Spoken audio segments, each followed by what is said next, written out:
Irmãos,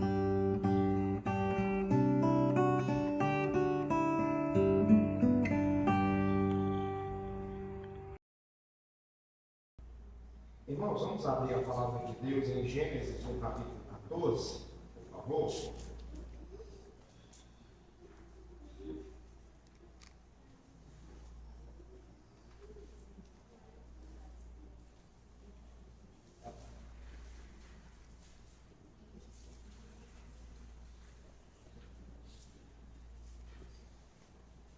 Irmãos, desde o primeiro domingo de dezembro, nós temos estudado aqui, Emanuel, a doutrina da igreja.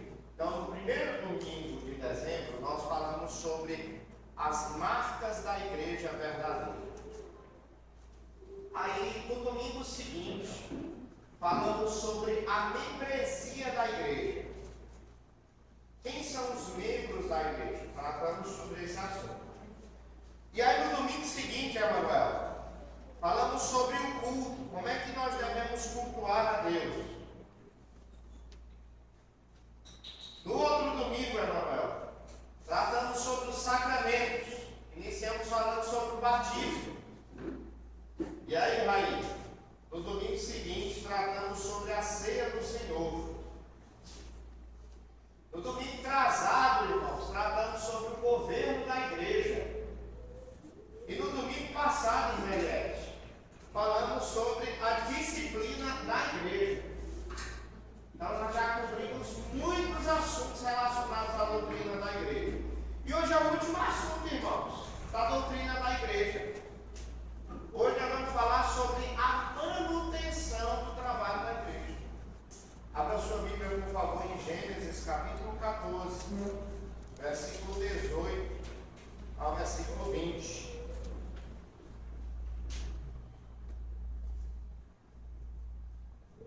Gênesis, capítulo 14, versículo 18 ao versículo 20. Os irmãos encontraram? Diz assim a palavra de Deus: Melquisedeque, rei de Salém, trouxe pão e vinho. Era sacerdote do Deus Altíssimo. Abençoou ele a Abraão e disse: Bendito seja Abraão pelo Deus Altíssimo, que possui os céus e a terra, e bendito seja o Deus Altíssimo, que entregou os teus adversários nas tuas mãos. E de tudo lhe deu Abraão o dízimo. Amém, amém. Vamos orar, irmãos, nesse momento ao nosso Deus. Quero pedir para que o nosso irmão, o presbítero Juscelino, ore ao Senhor. Oremos. Senhor nosso Deus e nosso Pai, te agradecendo por mais um dia acrescentado em nossas vidas, mais um dia que o Senhor nos convoca para te adorar e bendizer o teu nome. Tivemos a oportunidade, Senhor, do qual o Senhor, através da leitura da palavra, do canto de louvor, da oferta, e agora, Senhor, estamos, Senhor, fala conosco através do estudo da tua palavra. Ensina aos teus servos como devem voltar diante do Senhor, devemos viver na nossa comunidade, junto aos nossos irmãos, ensina-nos a adorar verdadeiramente a Ti. Amém. Viver em comunhão com os nossos irmãos. Instrui o teu servo que vai trazer a mensagem nesta manhã. Fala aos nossos corações, convite e exorta a cada um de nós. Nós somos teus filhos, e como filho precisamos ser corrigidos pelo nosso Pai. Essa é a nossa oração, para nesse momento, agradecidos em nome de Cristo Jesus. Amém. Amém. Irmãos, hoje o assunto que nós iremos abordar aqui na nossa escola bíblica dominical, sem dúvida nenhuma, é um dos assuntos mais controvertidos de todos, da perspectiva da nossa sociedade.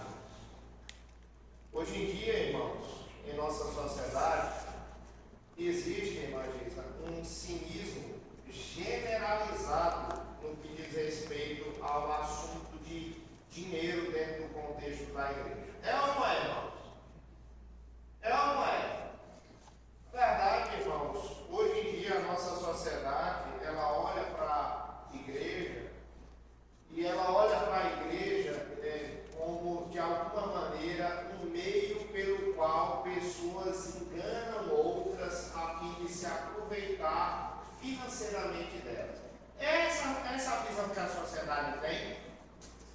Alguma vez já aconteceu na sua vida de alguém chegar para você, ou você chegar para uma pessoa e dizer assim, não, eu sou evangélico, eu vou regularmente para a igreja. Aí a pessoa chegou para você e disse, mas você tem coragem de dar dinheiro para aquele povo? Deus não precisa de dinheiro não, Deus não quer dinheiro não. Você está sendo enganado. Muitas vezes, irmãos, muitos irmãos já passaram por essa situação. Infelizmente, irmãos, a gente tem que dizer que, em parte, a gente não pode negar que isso é verdade. Em parte. Porque existem muitas igrejas, irmãos, ditas que são igrejas, mas não são igrejas, a gente sabe que é a sinagoga de Satanás. Existem muitas igrejas que elas exploram de uma maneira terrível essa matéria. Tem ou não tem, irmãos? Tem igrejas, irmãos, que na verdade funcionam em torno desse assunto, em torno disso.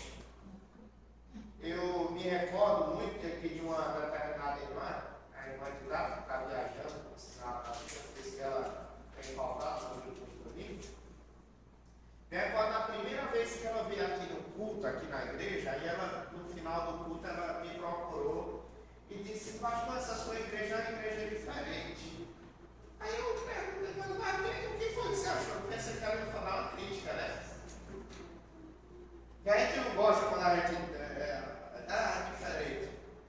Aí ela foi e disse, essa sua igreja não fala em dinheiro não. Eu passei o culto inteiro esperando a hora que você ia falar de dinheiro, o senhor não falou de dinheiro. Aí eu digo, pois é, aqui a gente não tem esse costume regular de falar em dinheiro não. Quando é preciso falar, a gente fala. Mas essa não é a matéria que gira em torno da nossa igreja. A Igreja Presbiteriana do Brasil, a finalidade dela não é uma finalidade financeira, é a glória de Deus. É por isso que quando nós abrimos um determinado trabalho em uma determinada cidade, essa cidade ela pode passar anos e anos e anos e anos para organizar aquele trabalho ser autossuficiente financeiramente. Mas a gente não fecha o trabalho, a gente ajuda o trabalho para que em tempo devido o trabalho possa andar com as suas próprias pernas. Ao contrário de outras igrejas, porque em outras igrejas é o seguinte, se abre a igreja e se em determinado tempo aquela igreja não der um retorno financeiro, o que é que acontece com essa igreja que foi aberta? Ela é fechada. É desse jeito. Mas para a nossa igreja não é dessa maneira. Então a sociedade ela enxerga isso. Ela enxerga a maneira como muitos líderes eles tratam desse assunto de uma forma assim muito inescrupulosa. E elas por isso veem essa ideia de uma contribuição regular para o trabalho da igreja de uma maneira assim muito negativa. Irmãos, eu não quero me concentrar hoje no que é errado. Porque o que é errado está à vista aí de todo mundo. Eu quero me concentrar naquilo que está certo, naquilo que é ensinado na palavra de Deus e aquilo que nós somos chamados a fazer enquanto igreja do Senhor. Tá? Então eu gostaria de abordar esse assunto hoje. Meu ponto. Nós devemos tratar essa doutrina do sustento regular na igreja como fazendo parte de uma doutrina maior relacionada à mordomia cristã. Vez por outra nas Escrituras, a Bíblia ela nos retrata como se fôssemos mordomos do Senhor. A ideia de um empregado que cuida da casa, que abastece a dispensa da casa, sem deixar nada faltar, tá? Mas que ele não é dono da casa, mas ele é responsável pela casa. Abra sua Bíblia, por favor, em Lucas, no capítulo 12, por favor. Lucas, capítulo 12, versículo 42.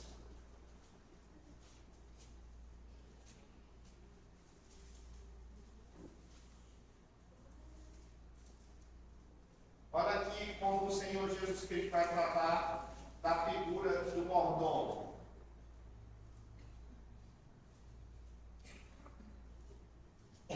Versículo 42.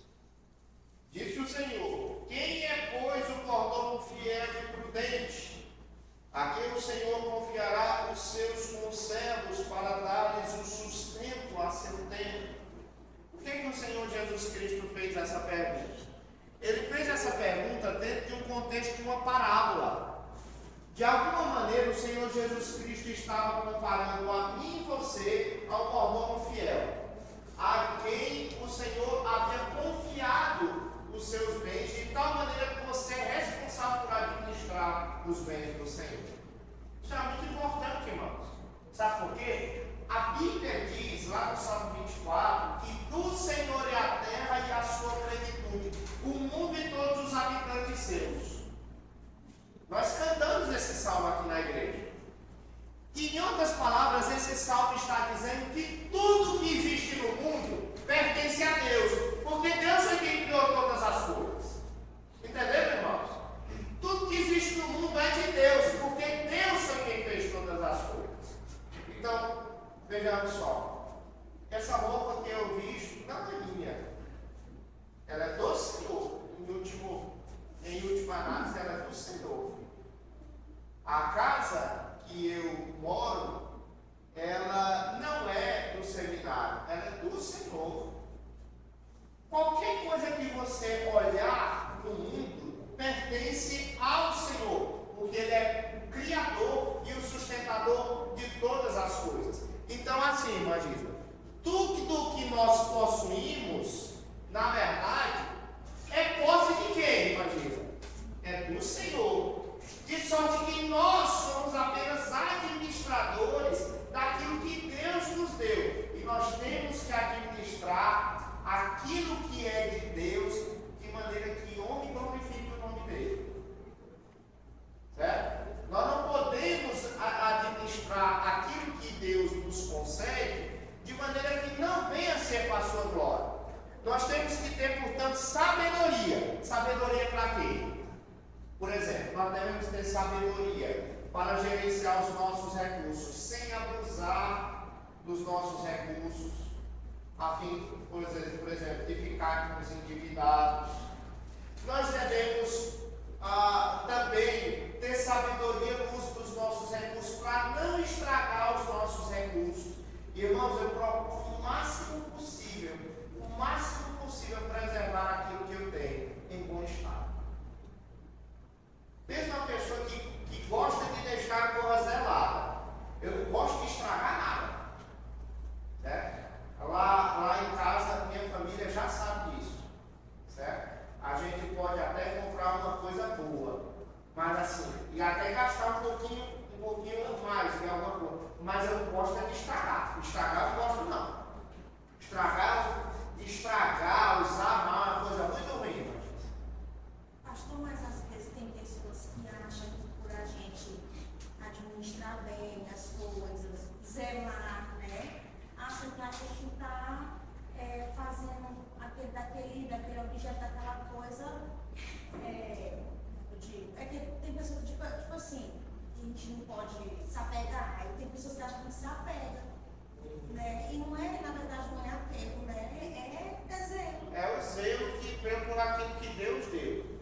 Agora, até que ponto o zelo se transforma em idolatria? Quando aquilo ali toma o lugar do Senhor. Certo? Aí é idolatria. Por exemplo, Marisa, vamos dar um exemplo aqui. A senhora tem uma casa. A senhora, rapaz, é difícil construir uma casa, né, Marisa? É uma luta. É uma luta. Quem já construiu uma casa sabe como é que é. É uma luta. Por que foi difícil, irmã Giz? A senhora procura zelar pela sua casa, não procura? Porque se a senhora perder ela, vai ser difícil demais fazer outra, né? Mas é o seguinte, irmã Giz, se a senhora precisar abrir mão da sua casa, a senhora vai perder a sua noite de sono, vai entrar em depressão por causa disso.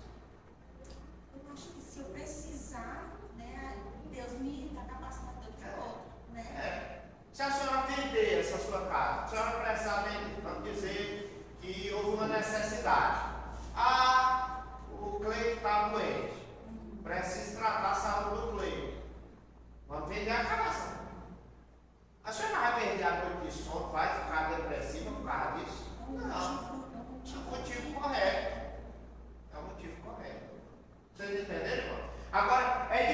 da pessoa, por exemplo, ter uma necessidade, não querer desfazer daquilo, porque aquilo ali, para ela, é um bem supremo. Ela não pode se desfazer daquilo ali, porque aquilo está intimamente relacionado à identidade dela. Aquela é dona de uma casona. A Giza não quer abrir mão dela, porque a casa dela é uma mansão. Esse aí é um grande problema. Tá? Então, ó, nós temos que ter sabedoria, irmãos, no uso dos nossos recursos, para não abusar os nossos recursos, para não estragar os nossos recursos, para não desperdiçar os nossos recursos que Deus colocou em nossas mãos. Certo? Por exemplo, você tem que ter muita sabedoria no uso dos seus recursos, porque os recursos são limitados. Olha, esse aí é um segredo, preste bem atenção, é um segredo, inclusive, da prosperidade no sentido bíblico. Lê o livro de Provérbios, você vai entender isso. Os recursos são limitados. Por exemplo, se você tem 100 reais e você gasta esses 100 reais comprando uma roupa, são 100 reais a menos no seu orçamento que nunca mais voltarão. Você entendeu? Então você tem que ter sabedoria e se perguntar assim, rapaz, será que essa calça que eu estou comprando aqui, eu estou precisando mesmo? Será que não tem outra coisa para me usar esses 100 reais? Que existe uma coisa mais urgente para isso? A gente tem que prestar atenção nisso, irmãos, porque até aquelas pessoas bilionárias, aquelas pessoas que têm dinheiro a rodo, esse dinheiro que elas têm é um dinheiro limitado. E você tem que tomar uma decisão de que maneira gastar aquele recurso. E a maneira com a qual você gasta esse recurso demonstra que tipo de mordomo você é. Se você é um mordomo bom ou se você é um mordomo ruim. Certo? O que eu estou dizendo, irmãos, é que Deus quer que nós sejamos mordomos cuidadosos com os seus recursos. E é por isso que a Bíblia ordena que, enquanto membros do povo de Deus, nós fazemos determinadas coisas que o mundo não tem costume de fazer. Vamos abrir aqui alguns textos bíblicos. Abra a sua Bíblia, por exemplo, em Efésios capítulo 4, versículo 28. Por favor. Efésios capítulo 4, versículo 28.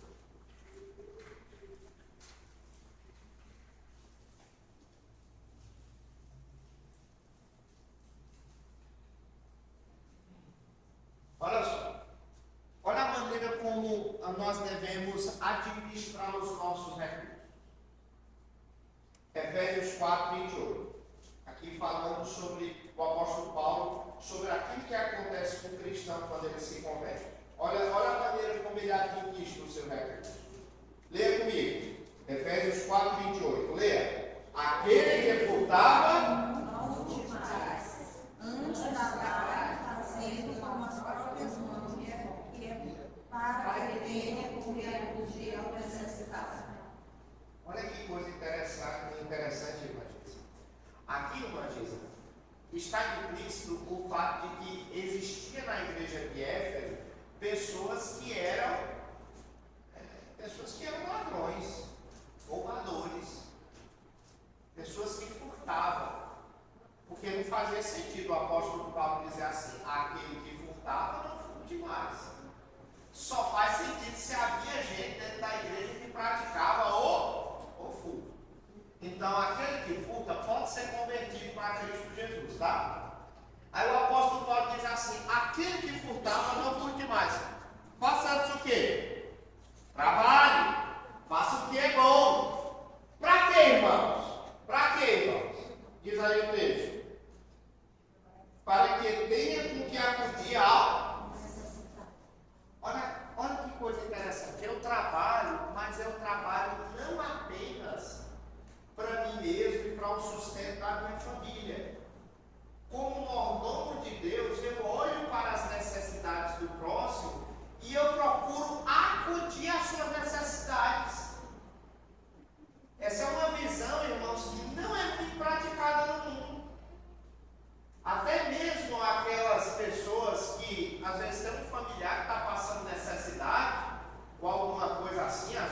envolvem até, que envolve vida ou morte, a pessoa às vezes tem até dificuldade de ajudar financeiramente. Mas o cristão é diferente. O cristão, ele olha para a necessidade do próximo e com o dinheiro do seu próprio trabalho, ele acode ao necessitado.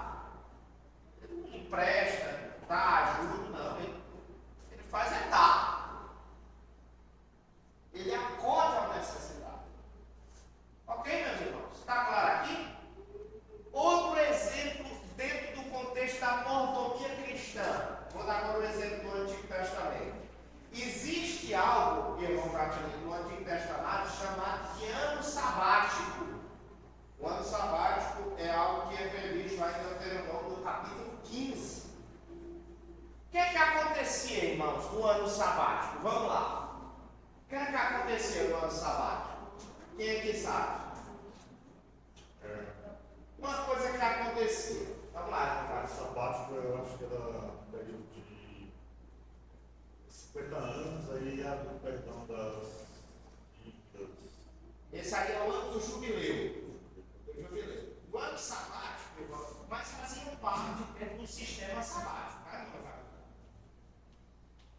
O que era que acontecia, irmão Joaquim, no ano sabático? Dentre as coisas que aconteciam, irmão Joaquim, sabe o que era que acontecia? O perdão das dívidas. Vamos dizer assim, exemplo. Vamos dizer que o irmão Luiz Carlos estava devendo tanto dinheiro para o irmão Juscelino. Né? E o irmão Juscelino, sim, o irmão Juscelino querendo receber o recurso. Mas o irmão Luiz Carlos não tinha condição de pagar. Não tinha mesmo, meus irmãos. Por mais que ele trabalhasse, ele não tinha condição de pagar.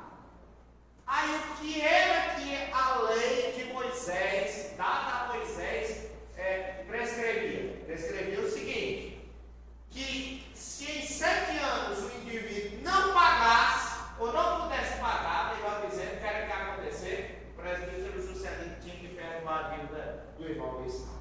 Por quê? Por quê, irmão? Irmã Gisa, vamos fazer o seguinte, se você está devendo para alguém, um estranho, certo? Alguém que não é nada assim, certo? Essa pessoa normalmente ela vai perguntar a sua dívida. Por exemplo, se você estiver devendo para essa pessoa 300 mil reais, 300 mil reais, é muito dinheiro, né, meus irmãos? 300 mil reais, vai juntar 300 mil é muito dinheiro, né, irmãos? Pois bem, irmãos, você acha que essa pessoa vai lhe perdoar, irmão? Você chegar para você chegar para aquela pessoa e dizer assim, ô fulano, eu não estou com condição hoje de lhe pagar. Aí a pessoa vai chegar para você e dizer assim, não, pois esqueça. Não. Vai fazer isso, irmã? Não vai fazer. Mas no Antigo Testamento ensinava a fazer. Como? No ano do sábado, no ano sabático. Certo? Acontecia isso. Certo, irmãos? E dentro desse assunto, irmãos, está a contribuição regular para a igreja. Aqui o apóstolo Paulo, lá em 2 Coríntios capítulo 9, versículo 7, diz que Deus ama quem dá com alegria. Ao contrário do mundo que olha aquilo que fizemos há pouco aqui como uma coisa, uma loucura, depositar dinheiro para sustento de igreja, o mundo olha para isso como uma loucura. Mas nós o fazemos, irmãos, com alegria. E Deus ama quem dá com alegria. Então eu gostaria agora de me concentrar naquilo que eu julgo na palavra de Deus ser o centro dessa doutrina da mordomia cristã, que é a doutrina relacionada ao dízimo. O que é o dízimo, irmãos? O dízimo é a palavra, Gabriel, que significa a 10ª parte. Acontecia o seguinte, irmão Jacob, quando Deus instituiu o dízimo lá no Antigo Testamento, o princípio era o seguinte, que cada pessoa deveria devolver a 10ª parte dos seus recursos para o Senhor. Eles não devolviam, os crentes do Antigo Testamento, eles não devolviam a mesma quantidade, mas devolviam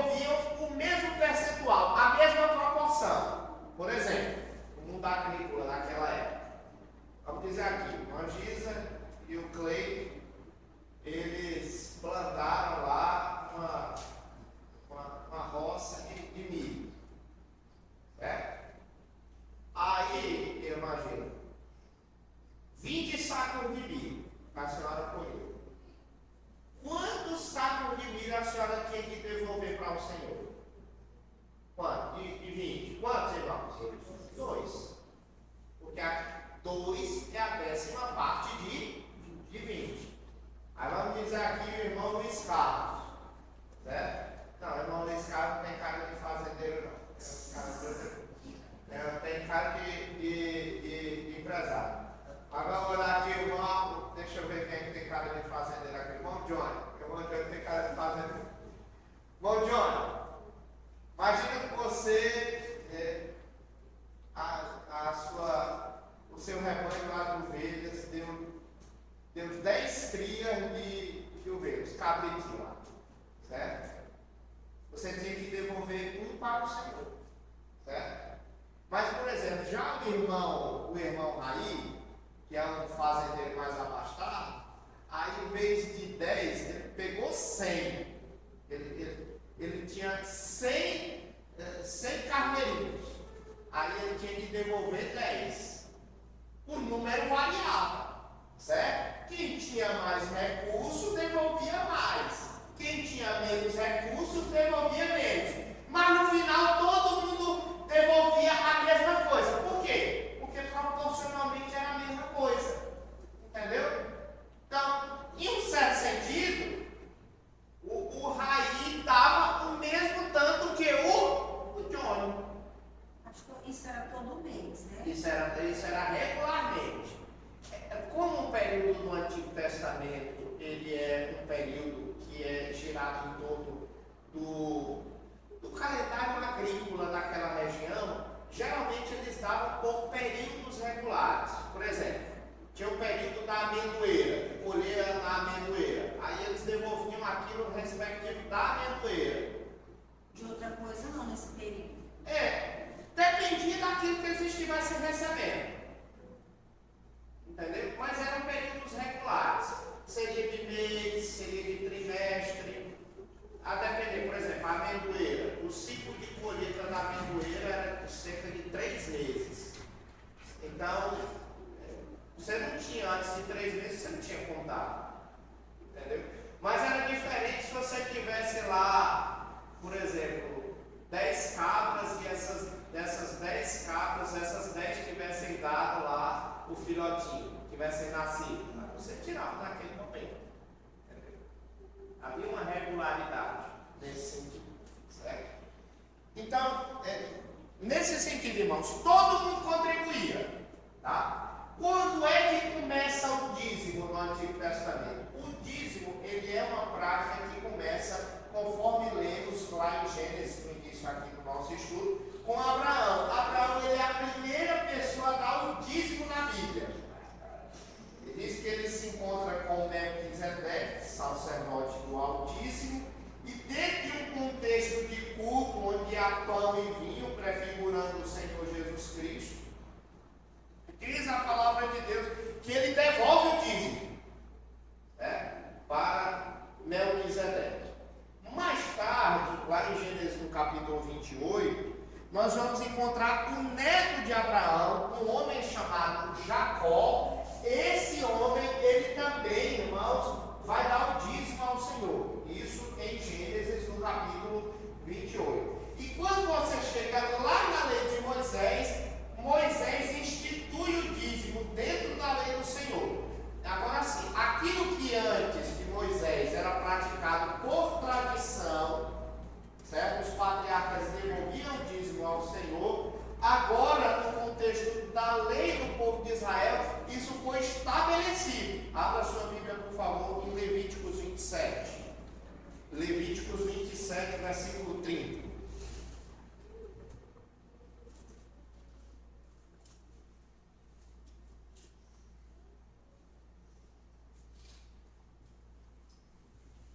Veja só. Irmão Johnny, por favor, leia aí. Levíticos 27, 30.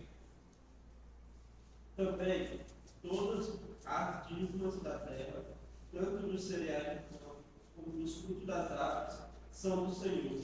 Santas são ao Senhor. Está vendo aí? Então, aqui está falando a respeito dos dízimos relacionados ao colheito de cereais na terra. Então, aqui Deus está instituindo que o povo deveria guardar isso. Certo? Para que no Antigo Testamento, irmãos, o dízimo ele era recebido? Para que era? A primeira coisa, irmã Dias, era relacionada à manutenção do culto. O culto precisava ser mantido.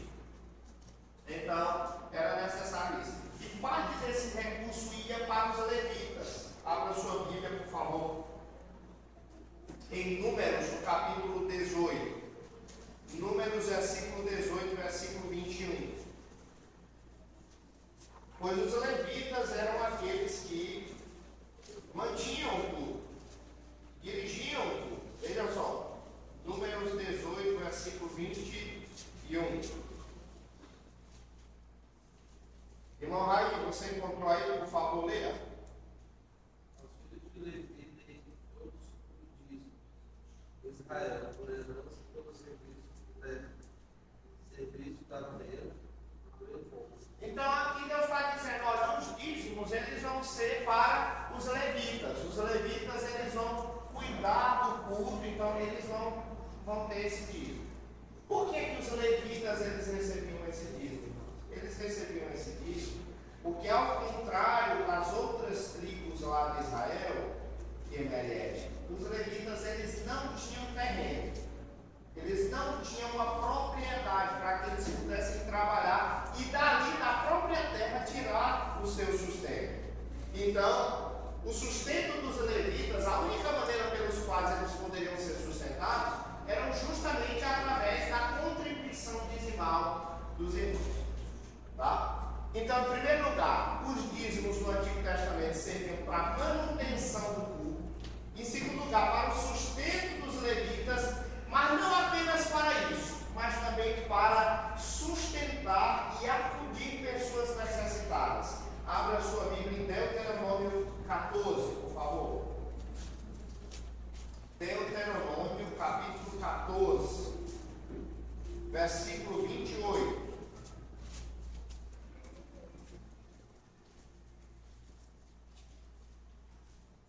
Deuteronômio, capítulo 14, versículo 28, 28, 29.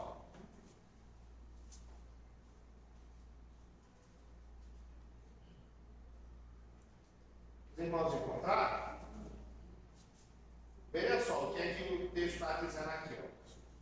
Ó. Ao fim de cada 3 anos, tirarás todos os dízimos do fruto do terceiro ano e os recolherás na tua cidade. Então virão o levita, pois não tem parte nem herança contigo, o estrangeiro, o órfão e a viúva que estão dentro da tua cidade, e comerão e se fartarão, para que o Senhor teu Deus te abençoe em todas as obras que as suas mãos fizerem.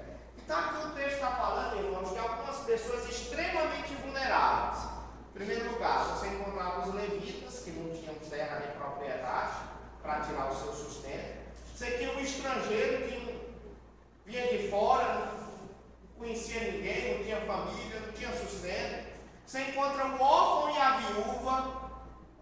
Se o órfão e a viúva hoje, irmãos, ficam vulneráveis, imagina naquela época, que não tinha previdência social, não tinha pensão, não tinha bolsa disso, daquilo outro. Como é que eles iam se sustentar, aquelas pessoas? Através dos dízimos do povo. Né? Então, os dízimos tinham essas finalidades no Antigo Testamento. Compreendido, meus irmãos? Até aqui? Está claro, irmãos? Essas mesmas coisas, irmãos, esses mesmos objetivos pelos quais no Antigo Testamento o dízimo era recolhido, no Novo Testamento também. Para que é que a igreja, irmãos, ela recolhe todo esse recurso? Em primeiro lugar, irmã Eliette, para manter o culto. Porque é o seguinte, irmãos, eu não sei se vocês sabem, mas para manter o trabalho aqui na igreja, não é barato. Por exemplo, irmão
está hoje aqui pela manhã, foi quem fez classe catecúmenos comigo. Todos vocês receberam um livrinho. Recebeu? Vocês pagaram por aquele livrinho, irmãos? Alguém pagou? Alguém pagou. Não foram vocês diretamente, mas foi a igreja. A igreja pagou por aquilo ali. Não caiu do céu de graça. Não caiu. Então, existe um custo para manter o trabalho na igreja. Tá? A outra coisa também, o sustento no Antigo Testamento dos levitas, que funcionavam como os pastores da Antiga Aliança. Mesma coisa hoje. A igreja me sustenta. Eu não trabalho com outra coisa, irmãos. Eu me dedico integralmente ao ministério pastoral. Tá? Terceira coisa também, a necessidade que há, irmãos, de cuidar daquelas pessoas que são vulneráveis. Aqui na igreja nós já, irmão Ismael, nós já ajudamos muita gente, não já, irmão Ismael? Isso é tesoureiro, a gente não faz é a barra, dizer, estamos ajudando isso. Mas aqui na Assembleia Geral eu vou mostrar para os irmãos quanto de assistência social nós gastamos esse ano. Gastamos não, né? Gastamos não, investimos. Irmãos, foram milhares de reais para ajudar pessoas carentes da nossa igreja. Né? Milhares de reais. Para ajudar a gente que está precisando. E alguns, quem sabe, alguns dos que eu estou falando aqui nessa mesa foram pessoas que foram ajudadas pela igreja. Tá?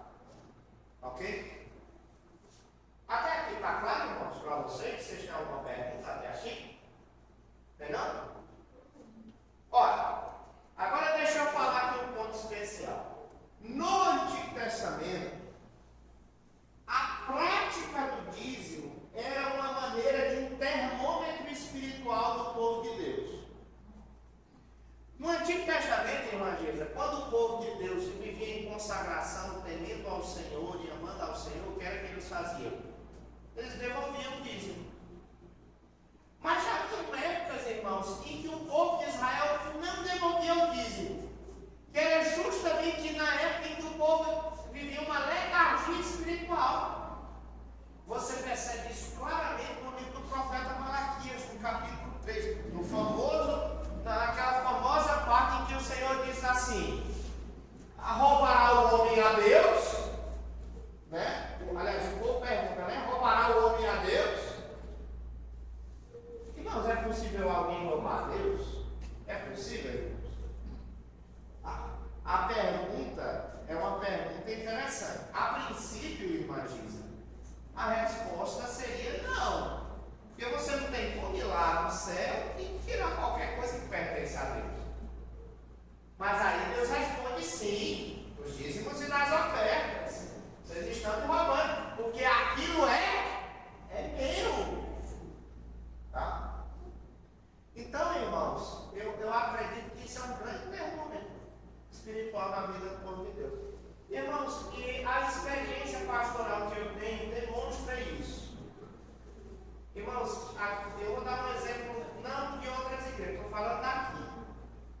Via de regra, irmãos, e está aí o tesoureiro da nossa igreja, está o antigo tesoureiro que está aqui, que é o presidente Juscelino, e o novo tesoureiro também está aqui.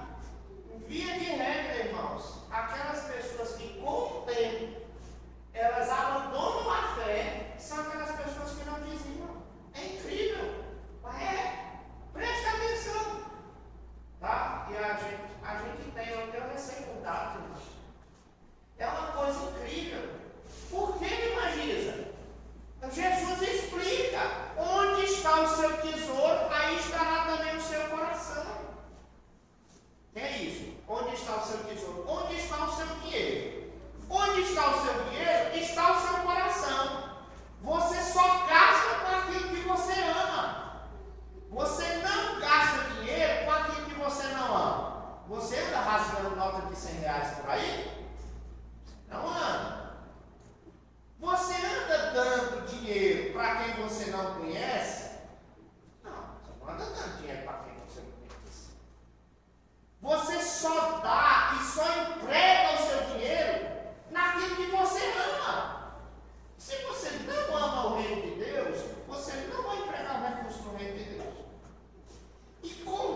Eu estou falando, irmãos, eu não estou dizendo que é necessariamente desse jeito, mas geralmente é assim. Nós temos casos de pessoas que não são dizimistas porque não tem condição. Estão desempregados. Aí, nesse caso, a igreja tem que ajudar. Entenderam, irmãos? Mas, em geral, aquela pessoa que trabalha regularmente, Deus deu saúde a ela, para ela trabalhar. Deus deu trabalho para ela. Ela tem sustento suficiente para comprar coisas para ela. E ela não dá disso. Irmãos, é um problema. É um problema espiritual. E nós percebemos isso no Antigo Testamento. E eu quero falar isso, irmãos, porque se eu não falar isso como aquilo que prega a palavra de Deus, ninguém vai falar, tá, irmãos? Aí eu tenho que falar. Isso acontecia no Antigo Testamento e no Novo Testamento. Abra, por favor, sua Bíblia, lá em Mateus, no capítulo 23, versículo 23. Mateus 23, 23.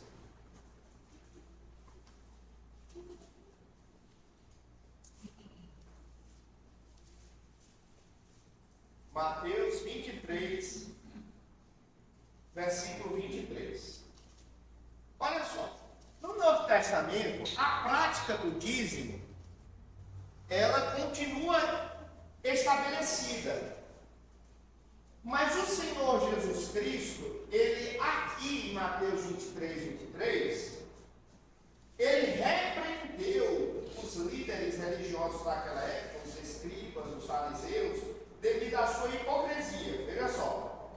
Ai de vós, escribas e fariseus hipócritas, porque dais o dízimo da hortelã, do endro, do cominho, ou seja, coisas pequenas. A hortelã é muito pequenininha. O cominho, eu não sei quantos vocês usam o cominho no tempero, lá em casa a gente usa muito.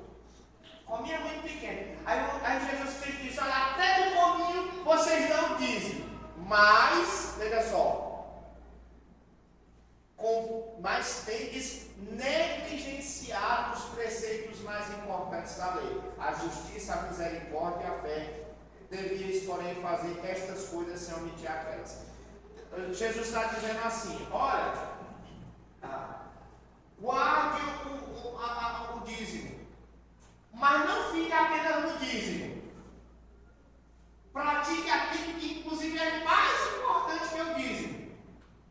Diz aqui no texto da palavra de Deus, a justiça, ou seja, a prática da palavra de Deus, a misericórdia, ou seja, a ajuda a outras pessoas e a fé.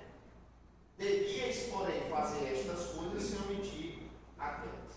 Então, aqui, irmãos, aqui nós temos o Senhor Jesus Cristo confirmando no Novo Testamento a doutrina do dízimo. Nós devemos fazer isso, mas sem omitir aquilo outro, porque corre o risco, irmãos, da gente ser que nessas igrejas da prosperidade, em que o indivíduo vai lá na igreja, deposita o dízimo, tá? Esse aqui é o novo envelope de dízimo da nossa igreja, que já eu vou mostrar. Esse aqui é de quem? Esse aqui é do Emanuel. Ó, esse é o novo envelope, o seu, tá aqui. Aí o que é que acontece? O indivíduo vai lá, aí deposita o dízimo, aí acha que é o suficiente. Não, meus irmãos, não é assim. Vai para além disso. Certo? É verdade também, meus irmãos, que uma coisa importante deve ser dita aqui. Certo? Quando o cristão deve contribuir para a igreja? Regularmente. Quanto é, irmãos, que regularmente o cristão deve contribuir para a igreja? Bem, o referencial do Antigo Testamento, irmã Eliette, é 10%. Dízimo. Né? Entretanto, no Novo Testamento, nós percebemos que esse é o referencial inspirado no Antigo Testamento, mas nós não deveríamos empregá-lo de uma maneira, digamos assim, inflexível, de forma invariável. Só pode ser 10%, não pode ser 11%, não pode ser 12%. Nós temos vários exemplos no Novo Testamento de irmãos que foram além disso. Por exemplo,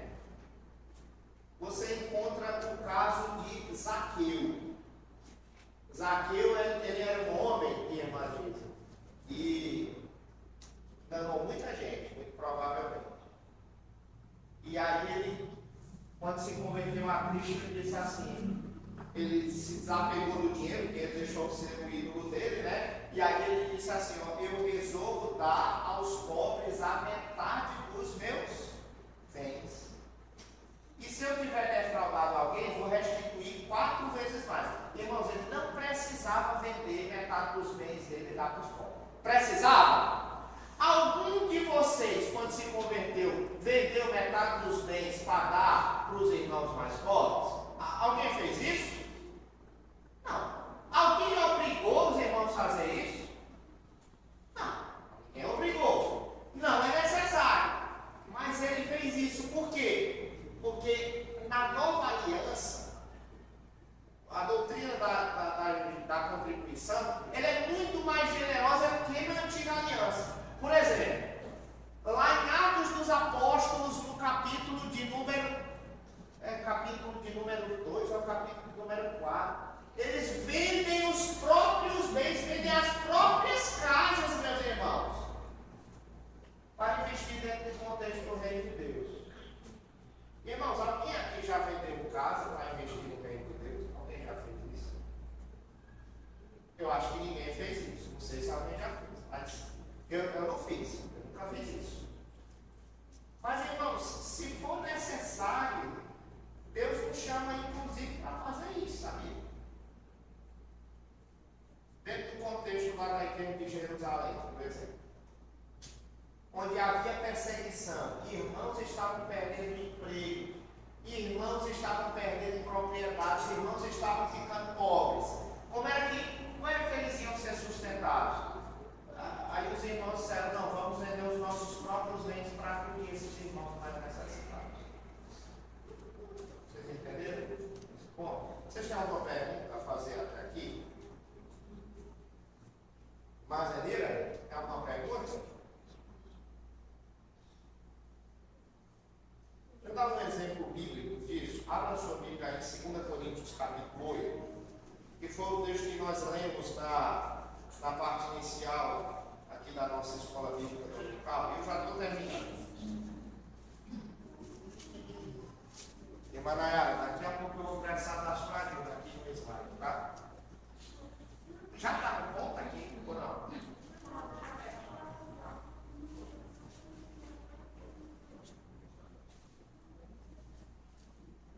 Aí, com a Bimaia, você diz lá pro pessoal e eu vou precisar de mais uns 10 minutinhos, tá? Mas tá tudo perto. Vamos lá, 2 Coríntios, capítulo de número 8. Aqui nesse texto, irmãos, o apóstolo Paulo fala dos crentes da Macedônia. Que aconteceu uma coisa muito interessante com os crentes da Macedônia. Veja só. Os irmãos encontraram, 2 Coríntios 8? Prestem bem atenção.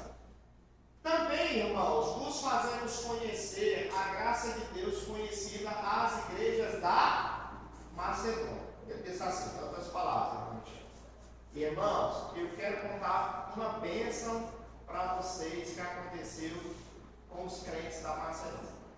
Versículo 2. Porque por meio de muita prova e tribulação, ou seja, eles não estavam vivendo bem, tranquilos, mas no meio de muita tribulação, manifestaram a abundância de alegria e a profunda pobreza deles superabundou em grande riqueza da sua generosidade. Ele estava dizendo assim, irmãos, eu quero contar uma bênção para vocês.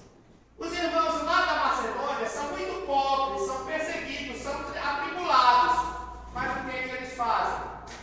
Irmãos, eles são generosos, mesmo assim. Porque a pobreza deles, diz aí o versículo 2, superabundou em grande riqueza da sua generosidade. Eles não ficavam contando moedinha para contribuir para a igreja. Não, eles ofertavam. Veja só, versículo 3. Porque eles, testemunho eu, na medida das suas posses, e mesmo acima delas se mostraram voluntários. Olha só, irmãos. Olha que coisa interessante. O apóstolo Paulo aqui está dizendo que eles não contribuíram só com aquilo que eles podiam. Eles foram além daquilo que eles podiam.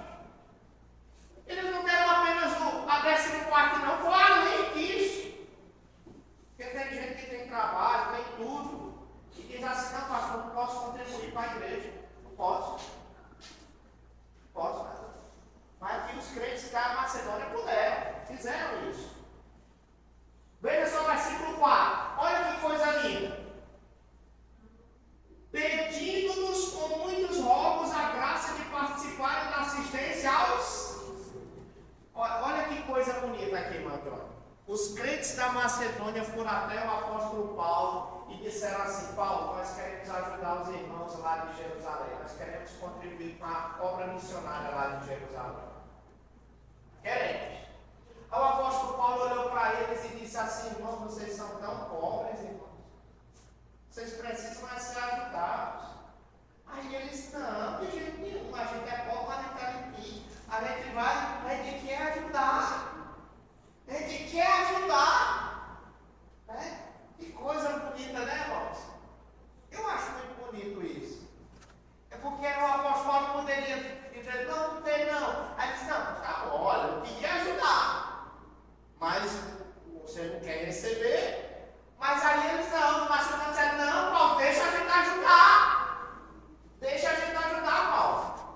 Continue, versículo 5. E não somente fizeram como nós esperávamos, mas também deram-se a si mesmo, primeiro ao Senhor, depois a nós, pela vontade de Deus. O que nos levou a recomendar a Tito que, como começou, assim também complete esta graça entre vós.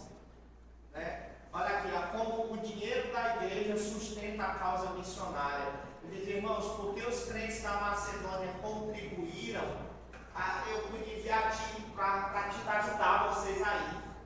Você não contribui? Você quer estava contribuindo, né?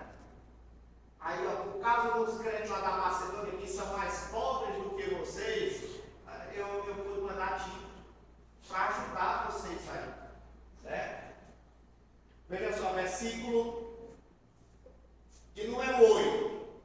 Versículo de número 8. Não vos falo na forma de mandamento. Ou seja, eu não vou mandar, aqui na igreja ninguém manda dar dízimo, né, irmãos?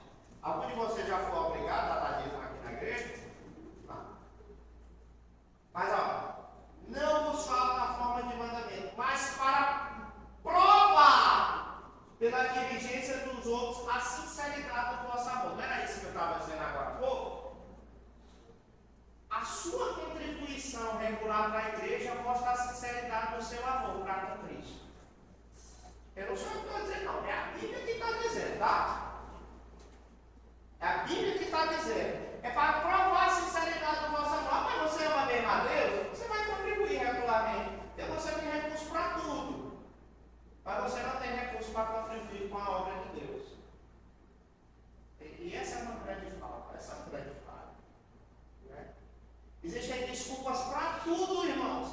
Até para contribuir para a causa do Senhor. Não falta recurso para outra coisa. Para a causa do Senhor. Para a causa do Senhor falta. Para muita gente é assim. O apóstolo Paulo diz: irmãos, eu não dou mandamento, não. Daqui a pouco o irmão Osnael vai distribuir para os membros da igreja, os membros, exclusivamente os membros, o envelope que a gente mandou confeccionar. Ninguém vai obrigar vocês, irmãos. Ninguém vai obrigar. Mas isso é para provar o amor de vocês. Certo? E pela graça de Deus, irmãos, eu preciso falar isso, não para mim, para a minha própria glória, mas eu sou muito feliz, irmãos, porque é a primeira coisa que eu faço todos os meses, é devolver ao Senhor aquilo que é dele.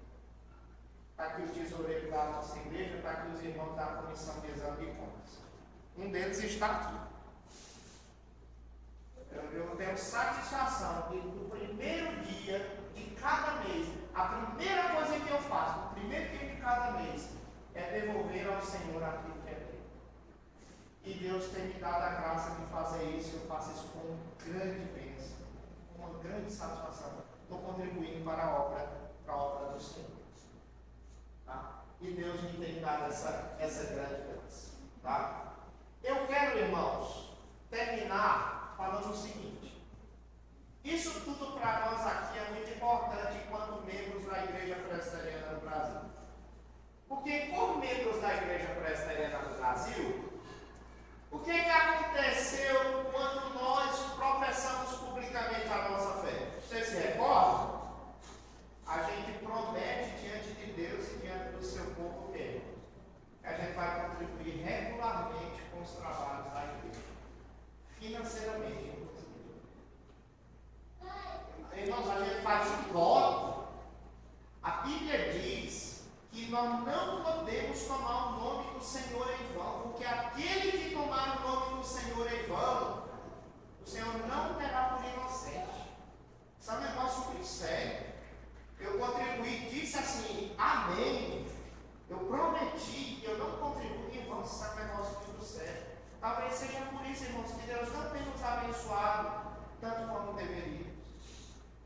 isso é necessário.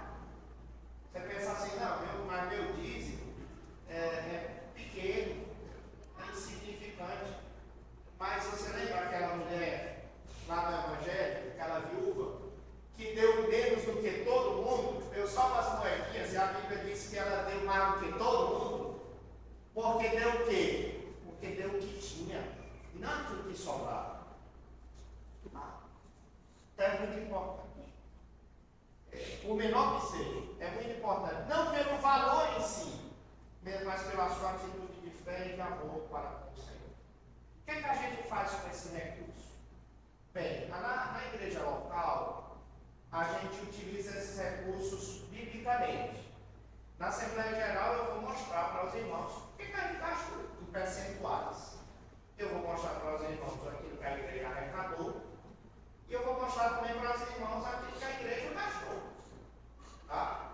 E em que a igreja gastou. Mas a nossa igreja nacional, ela tem um PDO. O que é um PDO? É um plano de diretrizes orçamentárias. A igreja presbiteriana no Brasil tem um percentual fixo para empregar tudo aquilo que ela recebe. Ela coloca aqui, irmão, dá para enxergar não, né?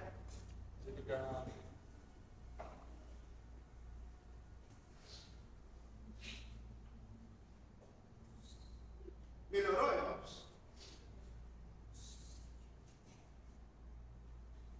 irmãos? Irmãos, aqui você tem um percentual fixo, determinado pelo Supremo Concílio, no que toca a para onde vai os recursos enviados para o Supremo Concílio. Irmão Gabriel, a maior parte desses recursos, 54% vão para onde, irmãos? Vocês estão enxergando aí?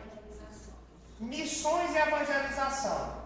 É para abrir novos trabalhos, abrir novas igrejas, evangelizar pessoas e sustentar aqueles trabalhos que não se mantêm. A nossa igreja aqui passou mais de 15 anos, irmãos, sem se automanter. Ela não tinha condições de se manter. Então, a igreja teve que sustentar para que esse trabalho não fechasse. Vocês entenderam, irmão? Aí hoje a igreja se sustenta. Hoje a igreja se sustenta. Ela ajuda outras para se sustentar. Compreendido? 54%. 18%, irmãos, é para ensino teológico. Esse 18% aqui é para preparar novos pastores, novos missionários, para levar a causa do Evangelho para outros lugares. Só isso aí, irmão Abimael, já são 72%. Certo?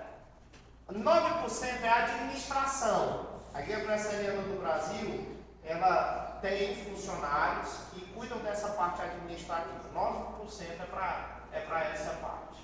Certo? 8% é fundo de empréstimo. O que é esse fundo de empréstimo? Quando uma igreja não tem como dizer, por exemplo, vamos dizer aqui um exemplo. A igreja aqui está pequena. Aí a igreja precisa aumentar, reforma. Não temos dinheiro para fazer isso. Certo? Não temos dinheiro para fazer. A igreja precisa, por exemplo, de 100 mil reais para fazer uma reforma. Não temos dinheiro para isso. Aí a gente pode pedir emprestado para esse fundo de empréstimo. E a gente pode pagar em até 10 anos esse valor sem praticamente juro nenhum. Né? Sem correção nenhuma. Isso é para compra de imóveis para a igreja, para reforma de igreja. Entendeu? Compreenderam? Compreenderam, irmãos? Estão compreendendo? Bem, 5% é para ação social. Então a igreja ela tem um fundo que é voltado especificamente para aquelas igrejas que sofreram algum problema. Por exemplo, teve agora uma enchente, por exemplo, lá no sul. Está tendo agora uns ciclones, né? No sul. Pronto, esse recurso é para ajudar as igrejas daquela região que ficaram muita gente sem casa, exemplo. 2% é para educação secular e outras aplicações. Então, 2% a igreja reserva, às vezes, para ajudar jovens da nossa igreja, irmãos, que querem fazer uma faculdade e não têm condições para isso. Por exemplo, você tem um sonho, seu filho que quer fazer medicina. Não tem condições. Aí você manda uma carta lá para a junta respectiva, e aí a junta vai pagar o custo do seu filho. Mas no final do curso ele vai se comprometer para devolver aquele valor em tantas parcelas, posteriormente. Entendeu? A igreja faz isso. Quem sabia disso? Ninguém sabia disso. Mas tem. Então, se você quiser, pode fazer. Acho que eu sabia que a Mackenzie, ela disponibiliza para quem é pastor os superiores gratuitos. Mas não apenas para filhos de pastores. A Mackenzie é a maior entidade filantrópica do Brasil. O Mackenzie tem mais de 10 mil bolsistas. Porque ela não tem fim lucrativo. Então, o Mackenzie, não sei quantos irmãos viram, aquela universidade que eu fiz meu curso, eu mostrei para os irmãos no vídeo. É uma grande universidade e qualquer crente da igreja pode pedir. Mas isso não entra aqui, tá? Não entra nesses 2%. Isso aí é responsabilidade do Mackenzie. Esses 2% é para fazer em outra instituição. Entendeu? Outra instituição. Aí, esse 2 é reserva técnica. Porque assim, a igreja não pode ficar acochado, não. Tem que separar 2 para uma urgência. Entenderam, irmãos? E 2% é para a força de integração. O que é força de integração? SAF, Mocidade, UPH, UPA, UCP. Essas são as forças de integração. Entendeu? Aí é dedicado esse valor para isso aí no âmbito nacional. Confederação Nacional dos Homens Presbiterianos, Confederação Nacional das Senhoras, e aí vai. Compreender? Esse percentual aí é invariável. Tá? Abra aí o PDF. No site da Tesouraria do Supremo Concílio da Igreja Presbiteriana do Brasil, você tem todos os valores relacionados à igreja. Certo? É público, irmãos. Qualquer um pode ir lá e ver. Certo?